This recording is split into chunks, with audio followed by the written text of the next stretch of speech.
అందరికి కూడా వందనాలమ్మా. Jesus loves you అనే యూట్యూబ్ ఛానల్కి మిమ్మల్ని అందరినీ ప్రేమపూర్వకంగా ఆహ్వానిస్తూ ఉన్నాను. ఈ రోజున మరొక వాక్య భాగం మనం చూడబోతున్నాం. అయితే వాక్య భాగానికి వెళ్లే ముందు దయచేసి జీసస్ లవ్స్ యూ అనే యూట్యూబ్ ఛానల్ని మీరు అందరు సబ్స్క్రైబ్ చేసుకోండి. ఈ వాక్యం మీరు విని మీకు ఇది ఆదరణగా మీకు అనిపిస్తే మీ స్నేహితులకి మీ బంధువులకు కూడా ఈ వాక్యాన్ని షేర్ చేయండి. దేవుని రాజ్యాన్ని కట్టే విషయంలో మీరందరూ కూడా పాలుభాగస్తులు అవ్వండి. ఈ రోజున వాక్య భాగాన్ని మనం మొదలు పెట్టుకుందాం.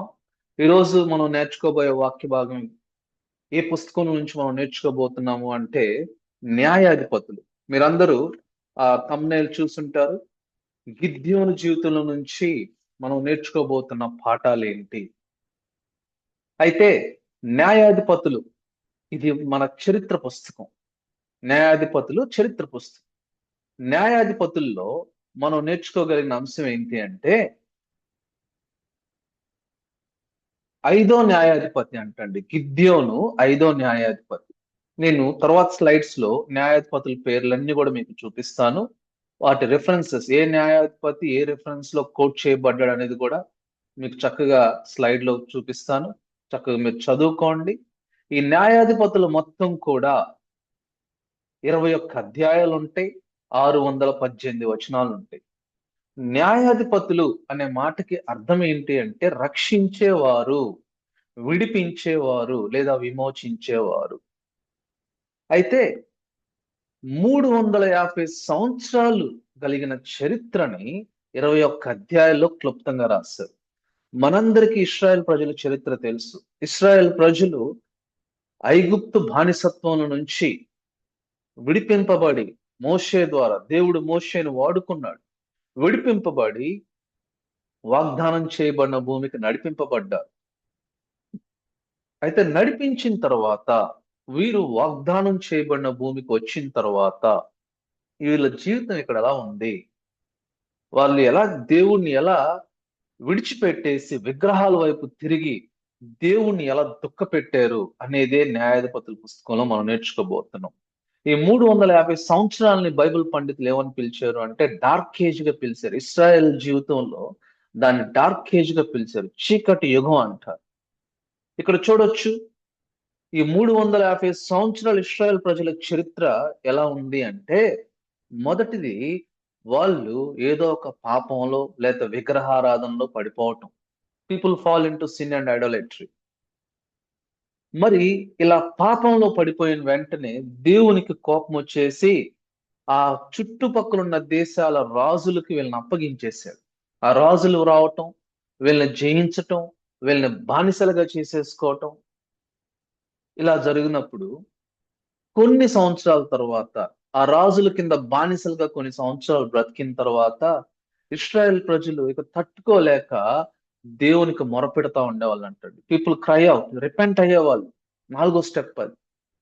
అలా వీళ్ళు రిపెంట్ అయిన తర్వాత ఏం చేశారు అంటే యెహోవా దేవుడు జాలి కలిగిన దేవుడు కదండి, ప్రేమ కలిగిన దేవుడు. మనం ఎంత దిగజారిపోయినా ఎంత బలహీనతలో కూరుకుపోయినా నువ్వు మొరపెట్టగానే దేవుడు ఏం చేశాడు అంటే ఒక న్యాయాధిపతిని దేవుడు వాళ్ళ మధ్యలోంచి లేవనెత్తాడు. లేవనెత్తి ఆ న్యాయాధిపతి ద్వారా ఈ ప్రజలందరికి కూడా ఆ బానిసత్వం నుంచి విడుదల వచ్చేసి చక్కగా ప్రశాంతంగా పీస్ఫుల్ గా జీవించారంట అండి. 6th step. మరి కొంతకాలం చాలా మంచి భక్తి చేసేవాళ్ళు వీళ్ళు.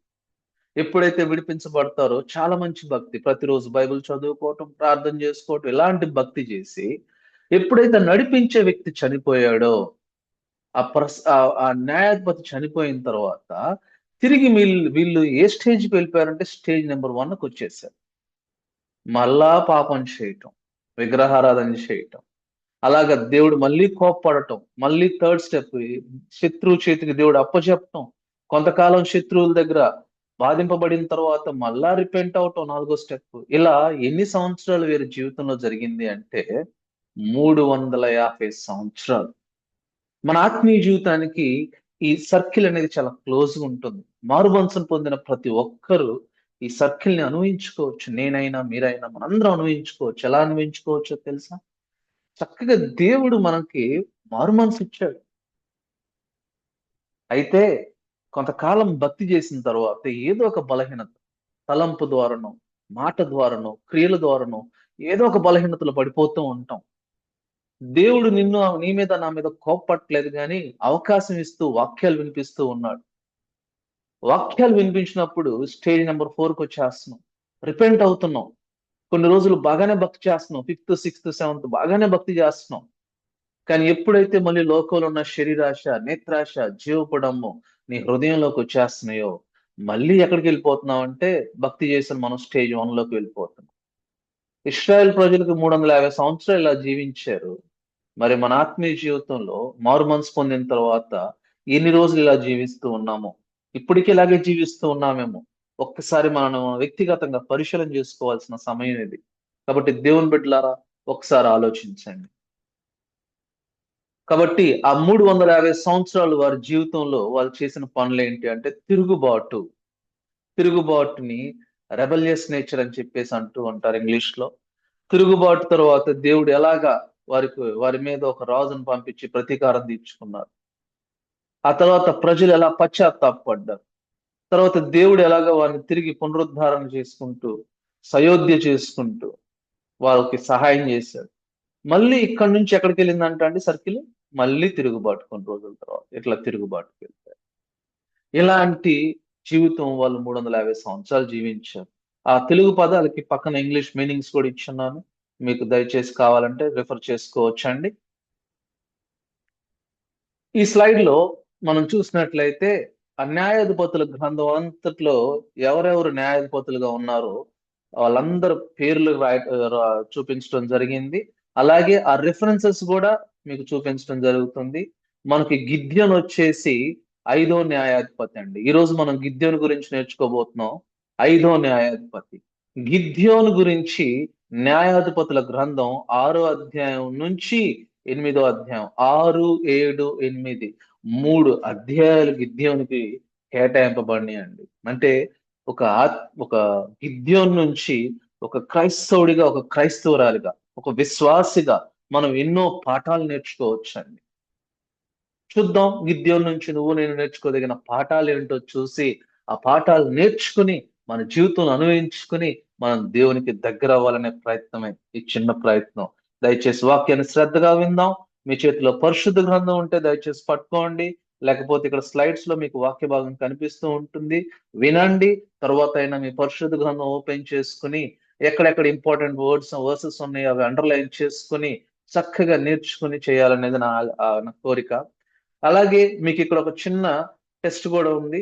గిద్యోను 6వ అధ్యాయం నుంచి 8వ అధ్యాయం దాకా మనం చదువుకున్నట్లయితే గిద్యోను ఎన్ని సంవత్సరాలు న్యాయాధిపతిగా ఉన్నాడు? ఈ ఆన్సర్ మీరు చూసి కామెంట్ సెక్షన్ లో మీరు ఎన్ని సంవత్సరాలు జస్ట్ కామెంట్ చేయండి. గిద్యోను అనే మాటకి అర్థం ఏంటి అంటే శక్తివంతుడు, ధైర్యవంతుడు, నాయకత్వపు లక్షణాలు కలిగిన వాడు గిద్యోను అంటాడు. గిద్యోను అనే పేరుకి ఇన్ని అర్థాలు ఉన్నాయి. మరి చూద్దాం. న్యాయాధిపతులు 6వ అధ్యాయం 1వ వచనం 2వ వచనం మనం చూసినట్లయితే ఆ వాక్య భాగంలో ఏమని రాయబడిందంటే ఇశ్రాయేలీయులు యెహోవా దృష్టికి మరలా దోషులైనందున యెహోవా 7 ఏండ్లు వారిని మిద్యానీయులకి అప్పగించెను. ఈ ఈ వాక్యం మీరు న్యాయాధిపతులు ఉన్న 21 అధ్యాయాలు మీరు చదువుకుంటూ వెళ్తే ఈ వాక్యం మీకు ఎన్నో సార్లు కనిపిస్తుందండి. ప్రతి న్యాయాధిపతి లేవనెత్తబడటానికి ముందు, దేవుడు న్యాయాధిపతిని ఎన్నుకోవటానికి ముందు ఇశ్రాయేల్ ప్రజలు పాపం చేయటం వలన ఈ వాక్యం దాదాపు 12, 13 సార్లు కనిపిస్తుంది. అయితే వాక్య భాగం దావీద్ మహారాజు కీర్తనల గ్రంథం 16వ అధ్యాయం 4వ వచనం ఏమని రాశాడు అంటే అక్కడ చాలా స్పష్టంగా ఏమని రాసేవాడంటే యెహోవాను విడిచి వేరొకరిని అనుసరించు వారికి శ్రమలు విస్తరించును. ఇశ్రాయేల్ ప్రజల పరిస్థితి అదేనండి. దేవుని విడిచిపెట్టేసి అక్కడ లోక పద్ధతులను అనుసరించేశారు. విగ్రహారాధికులు అయిపోయారు. లోకంలో ఉన్న శరీరాశ, నేత్రాశ, జీవపటము అంతా కూడా వీరి జీవితంలోకి వచ్చేసింది. అప్పుడు దేవుడు వీళ్ళని శ్రమలకు అప్పచెప్పేశాడంట. మిద్యానీయులు వచ్చేసి వీళ్ళు కష్టపడి పండించుకున్న పంటలన్నీ తీసుకుని వెళ్ళిపోతూ ఉన్నారు. వాళ్ళ వాళ్ళ బాధను తట్టుకోలేక వీరు కొండల్లో, వాగుల్లో ఎక్కడ పడితే అక్కడ దాక్కుంటూ ఉన్నారంట అండి. ఎక్కడ పడితే అక్కడ వాళ్ళకి ఆశ్రయ దుర్గాలను ఏర్పాటు చేసుకుంటూ ఉన్నారు. కొండలు, వాగులు అని చెప్పేసి. అంటే దేవుణ్ణి మర్చిపోయారు ఇశ్రాయేల్ ప్రజలు. కీర్తనల గ్రంథం 18వ అధ్యాయం మొదటి 3 అధ్యాయాలు చూసినట్లయితే అక్కడ దావీద్ మహారాజు ఇలా మాట్లాడుతున్నాడు. దేవుడే నా యెహోవా నా బలము, యెహోవా నా ఖేడము, యెహోవా నా శైలము, యెహోవా నా ఆశ్రయ దుర్గము, నా ఉన్నతమైన కోట. మన దేవుడికి మన మన మన దేవుడు మన ఆశ్రయ దుర్గం అండి. మరి అలాంటి ఆశ్రయ దుర్గాన్ని వదిలిపెట్టేసి ఇశ్రాయేల్ ప్రజలు కొండల్లో, వాగుల్లో వాళ్ళ యొక్క దుర్గాన్ని, వాళ్ళకు ఒక నివాసాలను ఏర్పాటు చేసుకుంటున్నారు. మిద్యానీయులకు భయపడి. అరే వీళ్ళు దేవునికి భయపడి ఉంటే ఈ బాధలు వచ్చుండే కాదు కదా! ఈ సమస్యలు వచ్చుండే కాదు కదా! ఇంకా మనం న్యాయాధిపతులు 6వ అధ్యాయం 6వ వచనం చూసినట్లయితే ఈ వాక్యం చదువుతున్నప్పుడల్లా చాలా ఆలోచన ఎలా వస్తుందంటే, ఇశ్రాయేలీయులు మిద్యానీయుల వలన మిక్కిలి హీన దశకు వచ్చినప్పుడు వారు యెహోవాకు మొరపెట్టిరి. ఏమండి? 7 సంవత్సరాల తర్వాత మొరపెట్టారంటండి. 7 సంవత్సరాలు ఆ బానిసత్వంలో ఉండటానికి ఇష్టపడ్డారు కానివ్వండి, దేవునికి మొరపెట్టడానికి ఇష్టపడలా. ఈ రోజున చాలా మంది పరిస్థితి అదే. ఒక బలహీనతలో జారిపోయిన తర్వాత కొన్ని రోజులు ఆ బలహీనతలోనే ఉండటానికి ఇష్టపడుతున్నారు గాని జారిపోయానని తెలిసిన మొదటి రోజు ప్రభువా నేను జారిపోయానని మొదలుపెడితే ఎంత బాగుంటుందండి. ఇశ్రాయేలు ప్రజలు వాళ్ళు పాడైపోయారు, వాళ్ళు దేవుని దృష్టిలో దోషులైపోయారు. దోషులైపోయారని తెలిసిన మొదటి రోజున వాళ్ళు మొరపెట్టుంటే వాళ్ళు మిక్కిలి హీనదశకు వచ్చిండే వాళ్ళు కాదు కదా. దేవుని విడిచిపెట్టి వేరొకరిని ఆశ్రయించే వారికి శ్రమ. వీళ్ళు విడిచిపెట్టి 7 సంవత్సరాలు ఆ బానిసత్వంలో ఆనందిస్తూ ఉన్నారు. చాలా మంది ఏదో ఒక బలహీనత, పాపంలో పడిపోయిన తర్వాత కొన్ని సంవత్సరాలు దాంట్లో ఉండటానికి ఇష్టపడుతున్నారు గాని, దేవుని పాదాల దగ్గరికి వచ్చి మొరపెడటానికి ఇష్టపడట్లేదు. మన దేవుడు ప్రేమ కలిగిన దేవుడండి. కీర్తనల గ్రంథం 18వ అధ్యాయం 6వ వచనంలో ఏమని రాయబడిందంటే, నా శ్రమలో నేను యెహోవాకు మొరపెట్టి తిని. చూడండి, వీళ్ళ శ్రమలో 7 సంవత్సరాలు హీన దశకు వచ్చేసారు. భక్తంతా చల్లారిపోయింది. నేర్చుకున్న వాక్యం అంత హృదయం నుంచి వెళ్ళిపోయింది. బాధ వచ్చేసింది, భయం వచ్చేసింది, బ్రతుకేమైపోతుంది అని బెంగ వచ్చేసింది. ఇప్పుడైనా సరే కనీసం వీళ్ళు దేవుడు ఉన్నాడు మనకి అని గుర్తెరిగారు. ఈ వాక్యం వింటున్న ప్రతి ఒక్కరు మనం కూడా ఈ స్టేజ్ లో అయినా నాకు దేవుడు ఉన్నాడు ఒక్కసారి జ్ఞాపకం చేసుకుంటే, కీర్తనల గ్రంథం 18 అధ్యాయంలో దావీద్ మహారాజు ఎంతో ఆదరణ ఇచ్చే వాక్యం, నా శ్రమలో నేను మొరపెట్టగా, యెహోవాకు మొరపెట్టగా దేవుడు ఆలకించాడంటండి ఆయన ప్రార్థన.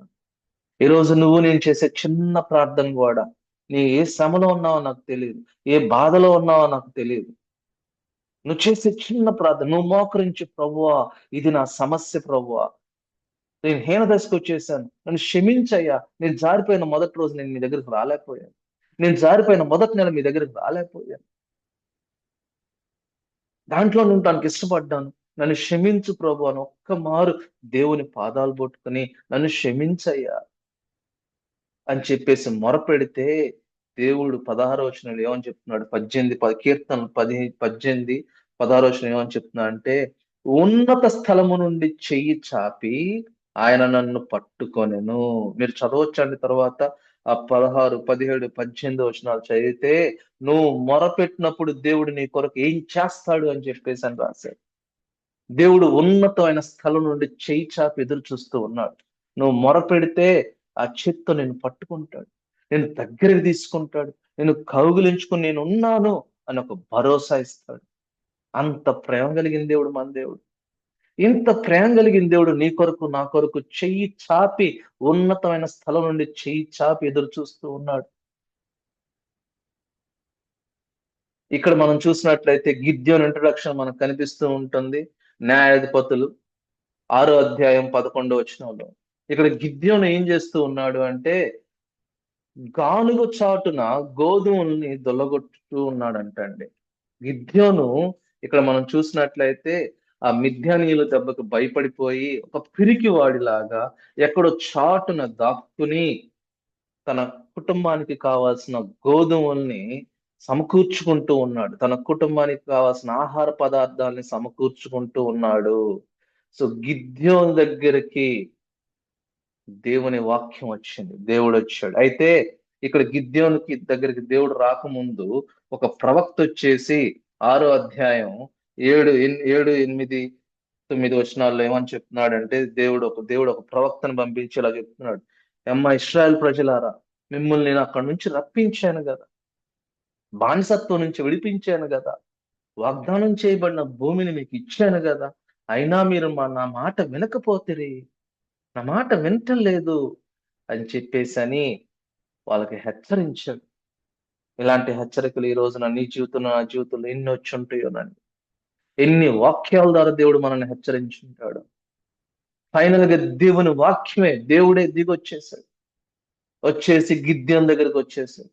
గిద్యోను చూస్తేనేమో పెద్ద విశ్వాసి కాదండి, చిన్న విశ్వాసి, భయస్థుడు, పిరికివాడు.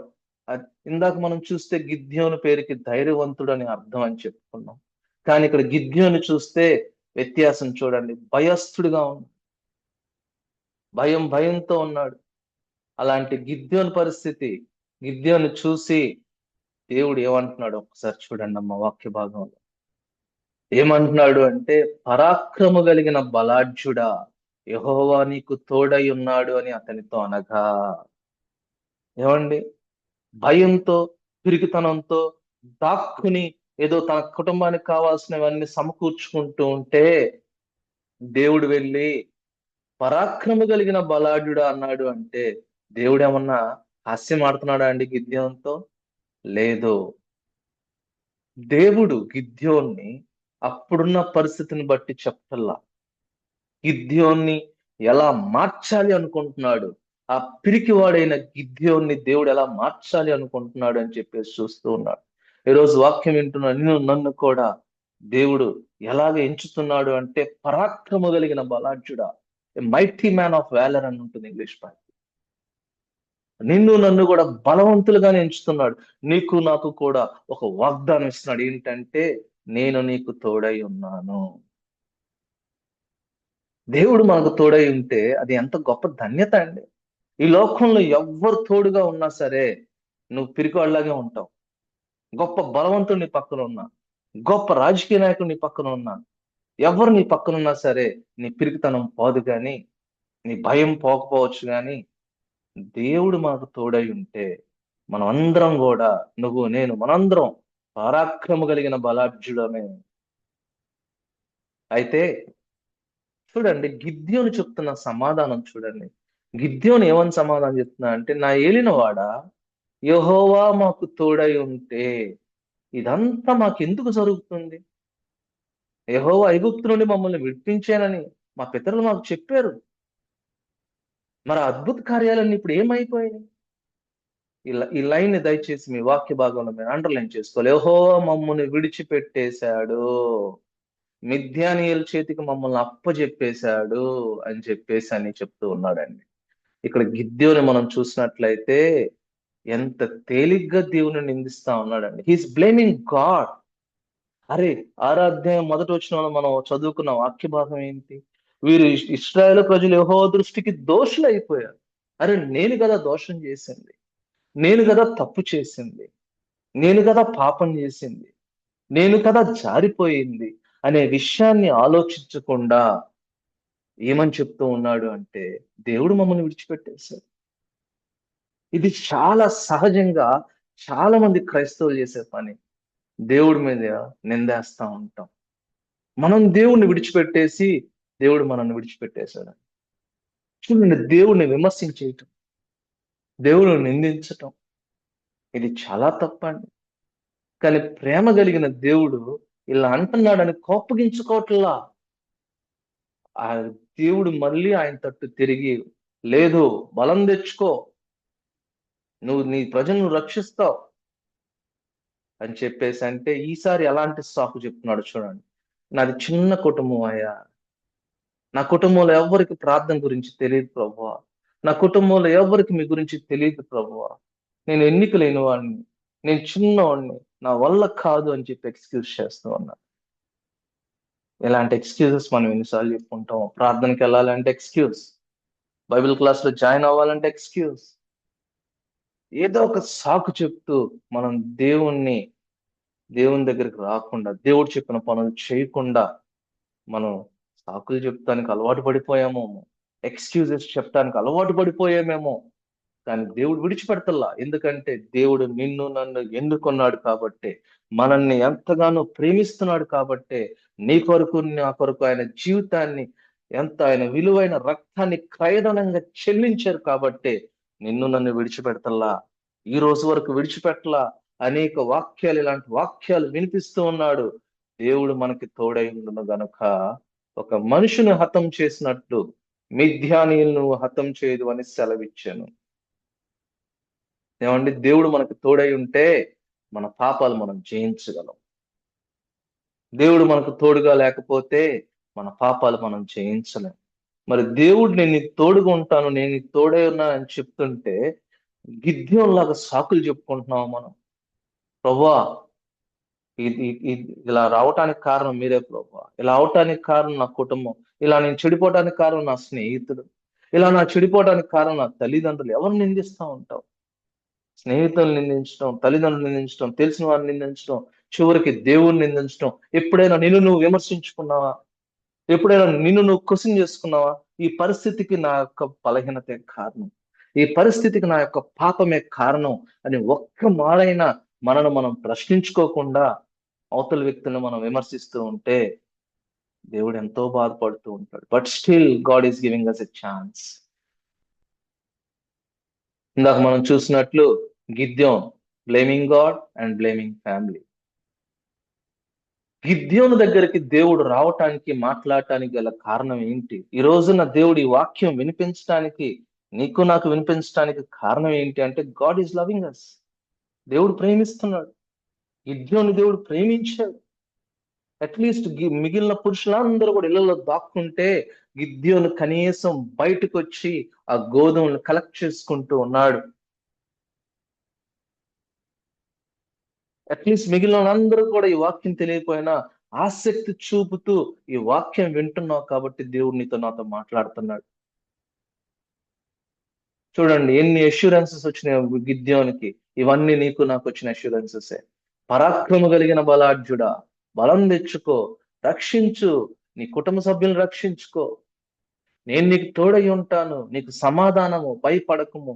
ఆ పారాగ్రాఫ్ మొత్తం 6వ అధ్యాయం చివరి దాకా చదువుకుంటే ఇన్ని వాగ్దానాలు వచ్చినాయి గిద్యోనికి. మరి ఇవన్నీ నీకు నాకు ఇచ్చిన బైబుల్ వాగ్దానములన్నీ నావే కదా. పాట పాడుకుంటూ ఉంటాం. కీర్తన 113 అధ్యాయం 7వ వచనం నుంచి ఏమని రాయబడిందంటే, ప్రధానులతో వారిని కూర్చుండబెట్టుటకై ఆయన నేల నుండి దరిద్రుని లేవనెత్తువాడు, పెంట కుప్ప మీద నుండి బేదన్న పైకెత్తువాడు. చూడండి మన దేవుడు ఎంత ప్రేమ కలిగిన దేవుడు. దరిద్రుని లోకం అయితే విడిచిపెట్టేసిద్ది, లోకం అయితే వాళ్ళని పట్టించుకోవటం మానేసిద్ది. కానీ మన దేవుడు అలాంటి వాడు కాదండి. లేవనెత్తేవాడు. ఈ రోజు నువ్వు మంచి స్థితిలో ఉన్నావు అంటే దేవుడు నిన్ను లేవనెత్తాడు. అయితే గిద్యోను వెంటనే 24వ వచనంలో దేవునికి బలిపీఠం కట్టేశాడండి. గిద్యోను ఇంకా దేవుడిని నమ్మేశాడు. అంత మాటలు మాట్లాడి, అన్ని మాటలు మాట్లాడిన గిద్యోను, దేవుడు ఎప్పుడైతే అష్యూరెన్స్ ఇచ్చాడో గిద్యోను ఒబే అయిపోయాడు, సరెండర్ అయిపోయాడు. మరి ఈ రోజున ఈ వాక్యం వింటున్న నువ్వు నేను మన జీవితాన్ని దేవునికి సరెండర్ చేస్తున్నావా? ఒకసారి పరిశీలన చేసుకోవాలి. వెంటనే బలిపీఠం కట్టేశాడు. ఈ రోజు నీ హృదయం అనే బలిపీఠం దేవుని కోసం కట్టగలుగుతున్నావా? ఆ తర్వాత చూసినట్లయితే 25వ అధ్యాయం 26వ వచనం 27వ వచనం మనం చూసినట్లయితే గిద్యోనికి దేవుడు ఒక సూచన ఇచ్చాడు. ఎలా పరిపూర్ణమైన సిద్ధపాటులోకి రావాలంటే ఏం చేయాలి అని చెప్పేశాను. గిద్యోను తండ్రి విగ్రహారాధికుడు. గిద్యోను తండ్రి ఆ దేశంలో ఉన్న బయలుదేవతలకి దేవతా స్తంభాలు కట్టించేశాడు తన ఇంటి దగ్గర. ఇప్పుడు గిద్యోనుకి దేవుడు ఏమని సలహా ఇస్తున్నాడంటే వాటిని పడగొట్టేసేది. వాటిని పలగొట్టేసి నాకు బలిపీఠం కట్టు, దాని మీద దహన బలిని అర్పించు, నాకు బలిపీఠం కట్టి దహన బలిని అర్పించమని చెప్పేసి దేవుడు గిద్యోనికి సెలవిస్తూ ఉన్నాడంటే, మరి గిద్యోను ఇలా చేశాడు. ఇలా చేయటానికి కొన్ని ఎద్దుల్ని, పుల్లల్ని, వీటన్నింటిని కలెక్ట్ చేసుకోమని చెప్పేసి గిద్యోనికి సలహా ఇచ్చాడు. అయితే చూడండి, అదే రాత్రి గిద్యోన్ ఏం చేశాడంటే ఆ దేవతా స్తంభాలన్నీ పడగొట్టేసి దేవునికి బలిపీఠం కట్టి దహన బలి అర్పించేశాడు. సో నీ యొక్క ఆత్మీయ జీవితంలో దేవుడు నీతో నాతో మాట్లాడుతున్నప్పుడు, వాక్యం చదువుకుంటున్నప్పుడు, ఖచ్చితంగా గిద్యోని జీవితంలో విగ్రహం ఏంటి అంటే, ఆ కుటుంబంలో ఉన్న విగ్రహం ఏంటి అంటే బయలు అనే దేవత. మరి ఈ రోజున ఒకవేళ ఆ వాక్య భాగం నుంచి నువ్వు నేను ఏదైనా పాఠం నేర్చుకోవాలి అంటే, నీ జీవితంలో నా జీవితంలో విగ్రహం ఏంటి? విగ్రహాన్ని కనుగొనుట, ఐడెంటిఫైయింగ్ ద ఐడల్స్. విగ్రహం అంటే నేనేం ఫోటోలకు దండాలేనండి, నమస్కారం చేయను, ఇవన్నీ కాదు విగ్రహం అంటే. దేవుని మార్గం నుంచి పక్కకు మళ్లించు ప్రతిదీ విగ్రహమే. దేవుని నుండి ఎలా పక్కకి వెళ్ళిపోతున్నావు? ఏ విషయంలో పక్కకు వెళ్ళిపోతున్నావు? ఏవి నేను దేవుడితో సమయం గడపడానికి చేస్తుంది? నీ మొబైలా, టీవీనా? ఏది నిన్ను దేవుడి నుంచి డైవర్ట్ చేసేస్తుంది? అది విగ్రహం.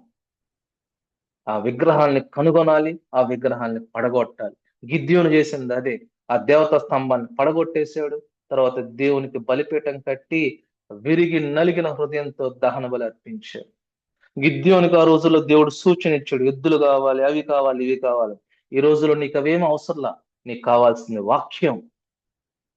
అలాంటి బలిపీఠాన్ని పడగొట్టేయటానికి, అలాంటి ఆ విగ్రహాన్ని జీవితం నుంచి తీసేయటానికి వాక్యం కావాలి, ప్రార్థన కావాలి, దేవుని బిడ్డల చేత రాయబడిన పుస్తకాలు, ఇలాంటి వర్తమానాలు మన జీవితాన్ని మార్చాలి.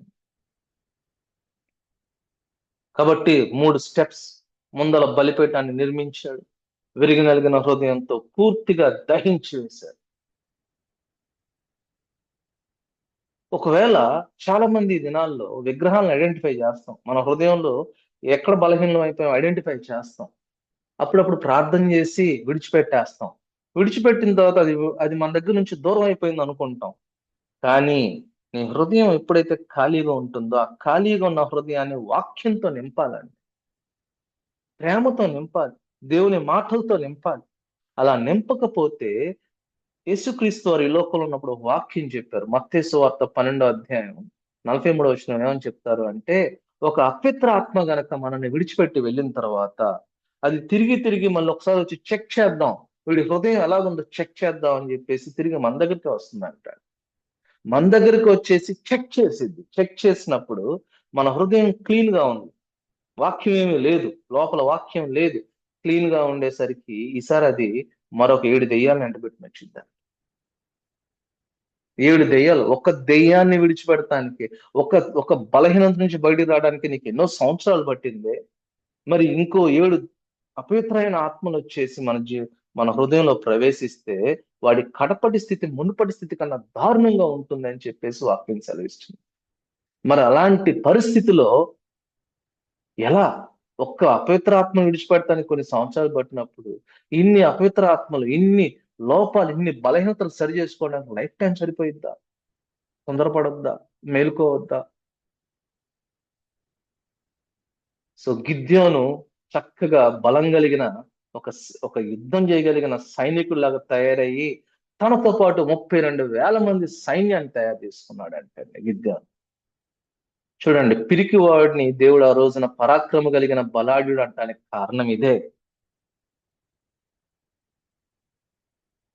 గిద్యోను యుద్ధానికి వెళ్లే ముందు దేవుని దగ్గర ఒక ఎష్యూరెన్స్ తీసుకున్నాడు. మీకు 36వ వచనంలో చెప్తూ చూడొచ్చు, మీరు చదవచ్చు. అయితే 32,000 మంది సైన్యానికి రెడీ అయిన గిద్యోనికి దేవుడు 7వ అధ్యాయానికి వచ్చేసరికి మొదటి 8 వచనాల్లో చెప్తూ ఉన్నాడు, ఇంతమంది ప్రజలు నాకు అవసరంలా, 32,000 మంది ఉన్న చర్చెస్, సంఘం, ఇవి కాదు ఇంపార్టెంట్, ఎంతమంది దీంట్లో నిలబడగలిగిన వాళ్ళు. ఈ 32,000 మందికి ఒక పరీక్ష పెట్టు. మొదటి పరీక్ష ఏంటంటే భయస్థుల్ని వెళ్ళిపోమని చెప్తూ ఉంటాడు. భయపడే వాళ్ళని వెళ్ళిపోమని చెప్పినప్పుడు ఆల్మోస్ట్ 22,000 మంది వెళ్ళిపోయారంట. 22,000 మంది ఇంటికి వెళ్ళిపోయారు. ఈ రోజున చర్చికి వచ్చే చాలా మంది పరిస్థితి ఏంటంటే, దేవుడు అంటే భయంతో వస్తా ఉంటారు. అమ్మో, నేను చర్చికి రాకపోతే దేవుడు నన్ను శపిస్తాడేమో అని వస్తా ఉంటారు. లేదండి, దేవుడి మీద ప్రేమతో వెళ్ళాలి. దేవుడు చేసిన త్యాగాన్ని బట్టి మనం దేవుడు పాదాల దగ్గరికి వెళ్ళటం ఎంత ఉత్తమం. 10,000 మందే మిగిలారు. పోనీ 10,000 మందినైనా దేవుడు వాడుకున్నాడు అంటే లేదండి. ఈ 10 10 ఈ 22,000 మంది భయస్థులు, ఫియర్ వర్సెస్ ఫెయిత్. విశ్వాసం కంటే వీళ్ళకి భయం ఎక్కువ ఉంది.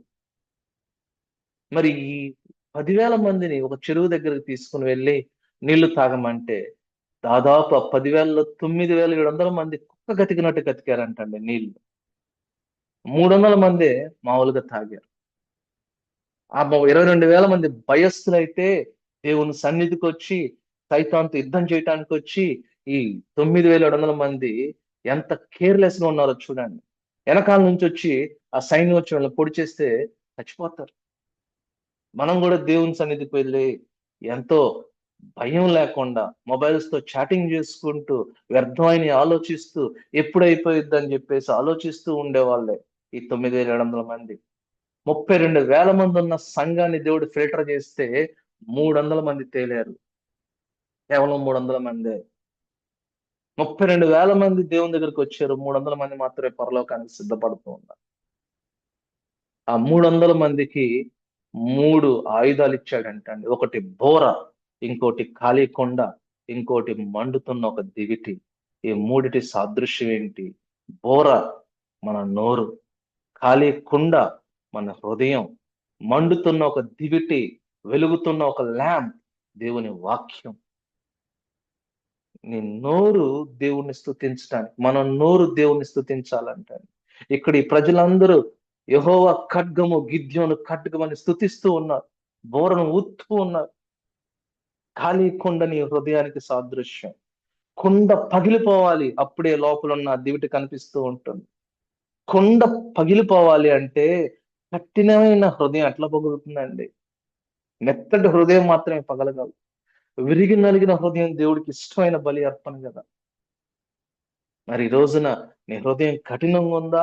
లేకపోతే దేవుని వాక్యంతో నింపబడి ఎంతో కఠినం అంటే వాళ్ళకి ప్రేమ ఉండదు, అసహనం ఉంటుంది, సెల్ఫిష్నెస్ ఎక్కువ ఉంటుంది, స్వార్థపరులుగా ఉంటారు.